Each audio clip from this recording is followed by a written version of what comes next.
ipapakita ko sa inyo. Perfect na perfect sa mga may planong mag-beach dyan. Nakikita nyo to, long sleeve pero see-through siya, madam. Nakikita yung bikini niya sa loob. Ay, Dimples! Ay, buti naman. Magaling ka na. Oo nga. Alam mo yan talaga ang wish namin. Ang recovery mo. Sige na, nagla-live ako. Huwag ka na ingay. Sorry, babe. Ayan na nga, ayan, Hi, madam. Lola. Rosalia. Madam, 400 na lang sa'yo. Oh, Lola. Hi, madam. Hi, madam. Oh, madam. Ito ang kinita ng beer house last night. Eto lang? Eh, madam. Alam mo naman, mula nang sumugod si Tarok sa beer house, lumiit na talaga yung kita ng bar. Sige po. Opo, pangako po. Sige po. Oh, sino yung kausap mo? Yung ospital. Naniningil doon sa gastusin natin kay Dimples. Paano ba yan? Ang dami na natin problema, dumagdag pa yan. Walang problemahin yun, ha? Didiskarte ako, ha? Ako nga, Mauro, tigil-tigilan mo, ha? Ilang beses ko lang narinig yan. Magbanat ka kasi ng buto. Maghanap ka ng trabaho. Ngayon naman. Ako nang bahala doon. Tsaka kailan ko ba naman kayo pinabayaan, ha, darling, ha? Tuko sa'yo. Ang kailangan natin ngayon, dagdag na mapagkakakitaan. Hindi yung kung ano-ano iniisip mo. Ay, madam. What if 24 hours natin buksan ng beer house? Malay mo, madagdagan ang kita natin doon. Ay, perfect ka dyan, Pating! Galing mo! Tama, madam. Tapos sasayaw ko sa harap ng stage. Ganyan mo, madam, oh. Ay, naku, dadami ako ng Hoy! customer natin. Tumigil ka! Mas malulugi ang beer house. Eh kung Mauro, singilin mo na kaya yung anak mo, eh, siguro naman sumweldo na yung si Ponggay para makabawas-bawas tayo sa mga gastusin dito. Nay, tito, may ipon na rin naman ako kahit paano sa pagla-live selling, eh. Bigay ko na lang po sa inyo. Salamat, Nakshia. Pero malaki-laki kasi yung bills natin, eh. At saka hindi naman pwedeng ikaw lang gumawa ng paraan. Dapat merong manggaling din sa amin ni Mauro. Sige na, anak. Gawin mo na yung mga gusto mong gawin. Kami nang bahala dito. Sige, Nay. Kami nang bahala dito. Kailangan namin mag-add to cart para sa live selling namin, eh. May naisip na ako. Hihingi ako ng tulong sa City Hall. Ay! Perfect, Mang Mauro! Tama! Merong medical assistance doon. Care of our Mayor Miguelito. Ay, makakakuha ka ng kwarta doon. Sige. Maghahanda na ako. Baka mahaba yung pila doon, eh. Oh, Mauro. Oh. Huwag mo kalimutan yung ID mo, tsaka kung ano pa yung kailangan doon, ha? Oo, sige. Salamat. Thank you.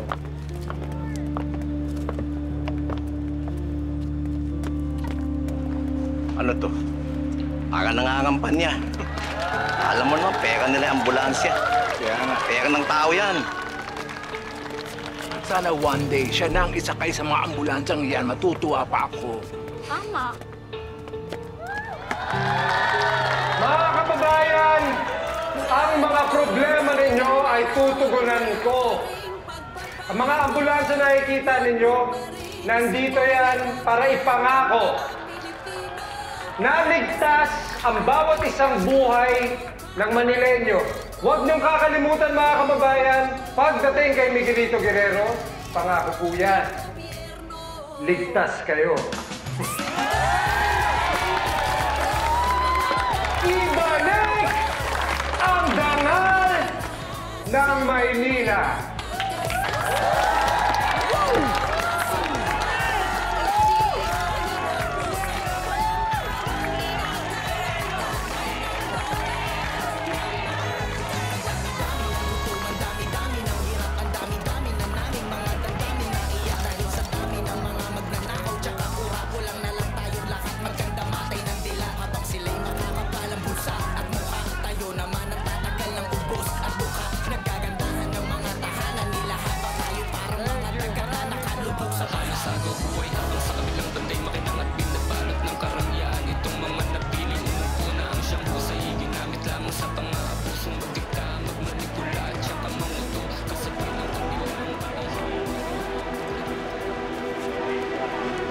Hoy! Ano ginagawa mo? Ay, pwede bang mabuksan makita ng Hindi! loob? Huwag mong hawakan yan! Bakit bawal bang maiwan fingerprints dito? Bakit scene of the crime Sige na! ito? Malis ka na rito! Nakakaloka ka? Sige na! Ngayon na! Malis ka na! Che!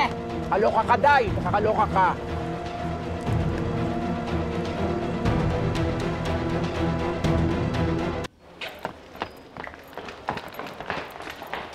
Garcia! Morning! Sir, morning. Saan ka punta? Sa opisina, magtatrabaho. Pwede ba kita makausap? Sir, marami po akong gagawin. Sobrang busy. Sorry na. Hindi ko naman sinasadyang saktan ka eh. Sir, okay lang po ako. Talaga? Yes, opo. Eh, ba't mo ko iniwasan? Excuse me.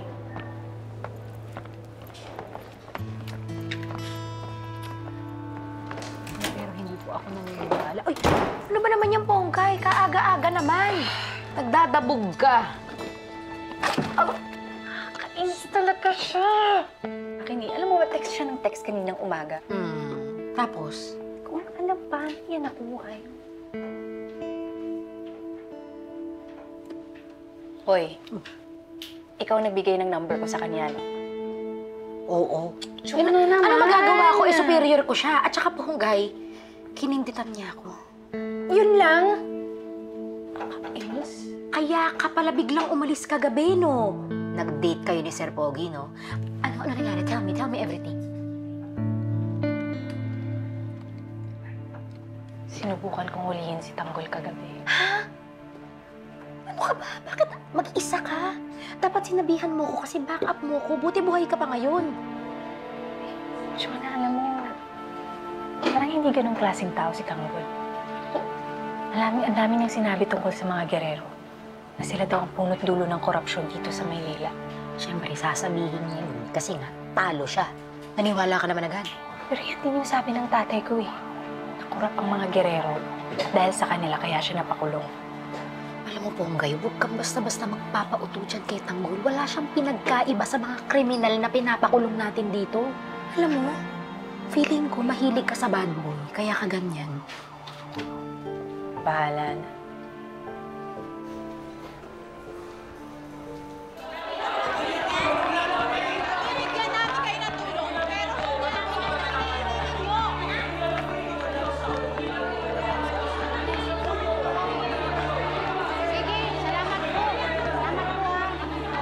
Ma'am, saan po nakakain ng financial assistance dito para po sa utang sa ospital? Doon po kayo magtanong. Diyan ka mangingi ng tulong. Salamat po. Sige po. Ma'am, baka po pwede sa inyo to, hospital bill po. Bumalik ka na lang sa susunod na araw. Wala kaming programa para dyan. Ma'am, baka naman kahit konting tulong na meron kayong maibigay. O ito. Yan ang kayang itulong ng City Hall. Kailangan na po bayaran ko Tanggapin mo, ayaw mo, bahala ka.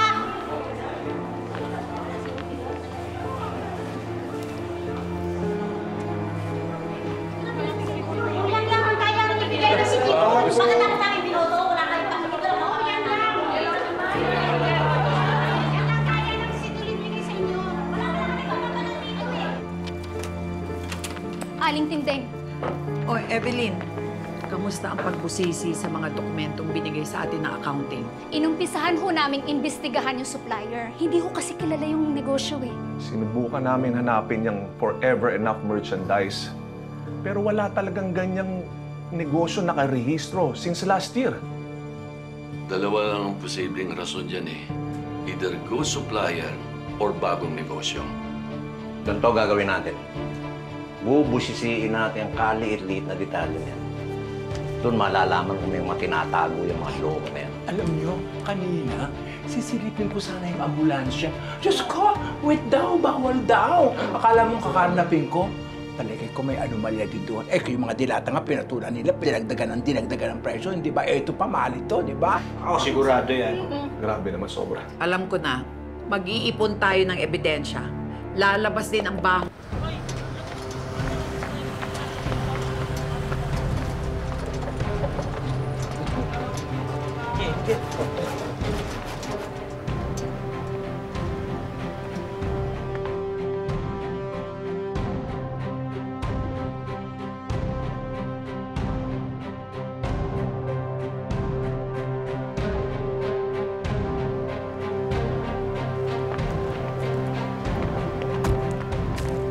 Berto, sila Tanggol to ah.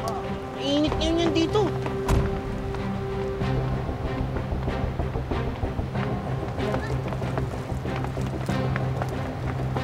O Tanggol, ano nagawa niyo rito?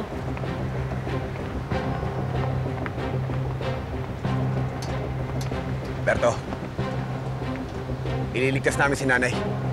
Nandiyan ba sa rigor? Tama-tama, Tanggol. Kakaalis lang. Berto, Estong, magbantay kayo dito. Baka biglang may dumating ng mga pulis. Sige, Tanggol. Kami ang bahala rito. Ingat kayo, Tanggol.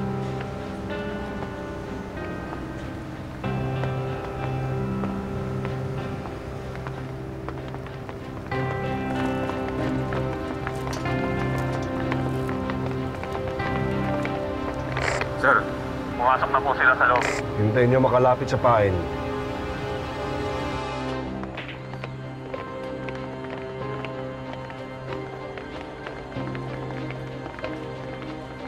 Uy! Si Tanggol na dito! Tanggol! Nasaan nanay ko? Tanggol, yung nanay mo nakakulong sa taas. Kinulong siya 5 rigor. Sinubukan namin siya palayain ng isang araw, kaya lang nahuli na kami.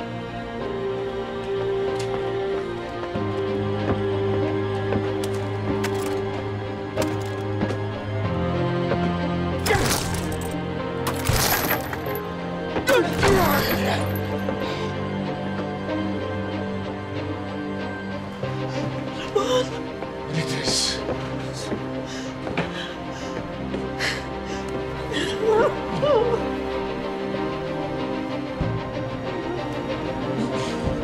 Teng, dito lang kayo.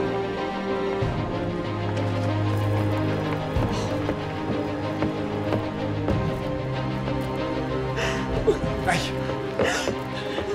Tanggol!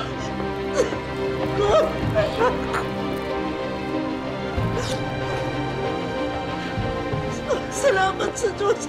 Akala ko hindi ko na kayo makikita. Salamat sa Diyos, ligtas kayo! Ay, nagpunta kami dito para iligtas ka. Hindi na ako papayag na magkahiwalay tayong lapapa. Salamat, anak. Anong ginawa sa'yo, Nervo? Sinaktan ka ba niya? Pinagsamantalahan? Kahapon niligtas ako nila kaya tinago nila ako sa bahay nila. Kaso nahanap ako ni Rigor tapos kinalagkat niya ako pabalik dito ay kinulong dito ulit. Pero huwag na natin isipin yun. Magkakasama na tayo na pinaka-importante.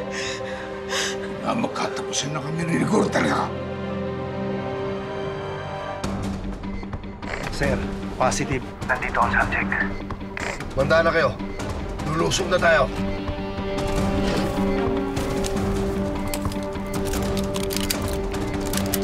Kinakailangan makalis agad kayo dito. Bakit? Yung mga lalaki umaaligid eh. Sino yung mga yun? Hindi namin kilala. Budog, magbantay kayo dito, ha? Sige, Tay. Kami na bahala. Tanggol!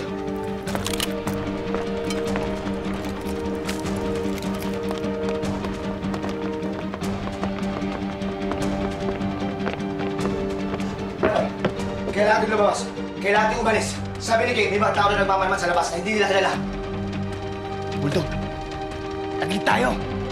Tanggol! Bakit ko naman lumaban? Ako, Tanggol! Sigurado ako! Si Rigor yun! Kailangan na natin umalis!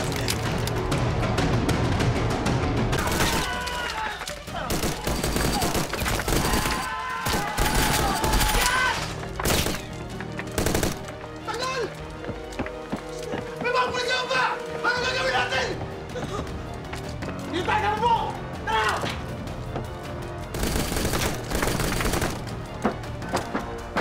Tay, bilis!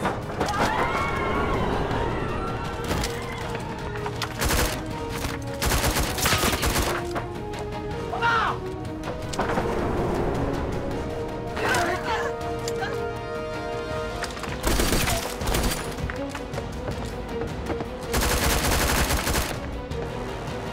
Nasaan sila? Sir, nasa loob.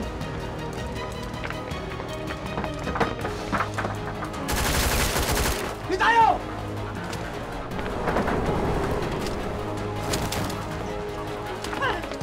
Please!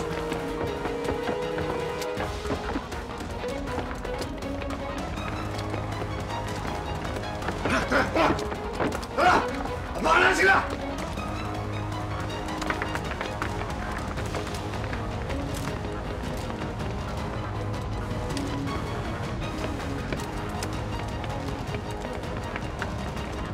Dito!